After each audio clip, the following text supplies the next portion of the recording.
My neighbor has a cherry tree.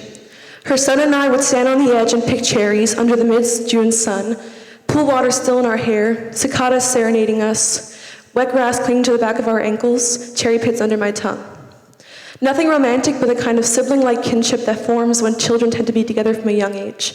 Just summer sun, cherries, and on the edge of his patio, a small battery-powered radio playing Supertramp.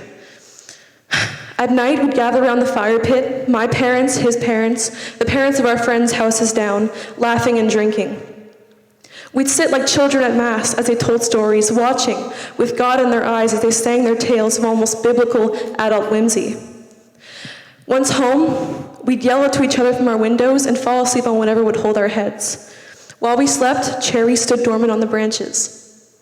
In the mornings, we'd ride our bikes down hot pavement roads, down pathways with vines, and down park trails with dandelions. We slept with reddened skin and pool-dried hair.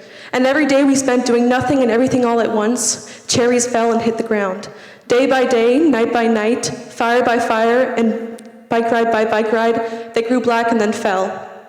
Eventually, winter came around, and the tree grew bare. We decomposed and then regrow when the snow melted away. We locked ourselves in our rooms like sinners in confession booths. And every summer I noticed a different part of him had changed. He grew taller, his hair darker, his arms longer, and not just him, but everything had changed. The blinds to his window had begun to close little by little as if they were the veil to his childhood. It took me years to realize as a child that though life is a cycle, nothing that goes around ever returns the same, and nothing ever will. I felt heat from bonfires in my skin. I felt cool water in my hair.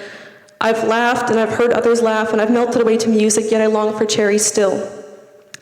Everything in my world has stayed the same, but all the people in it have changed. I long for something that is there, yet isn't. When I was young, it seemed that life was so wonderful, a miracle. Oh, it was beautiful and magical. My next-door brother and I haven't swum together in a summer or two, and it's been years since I've seen the fruit sprout from their yard. Yet still, when the sun is so bright that its warmth seems to be almost pressing against my back, and I can still feel the cool, damp grass under my feet, I can still taste the tang of cherries under my tongue, and life feels logical again.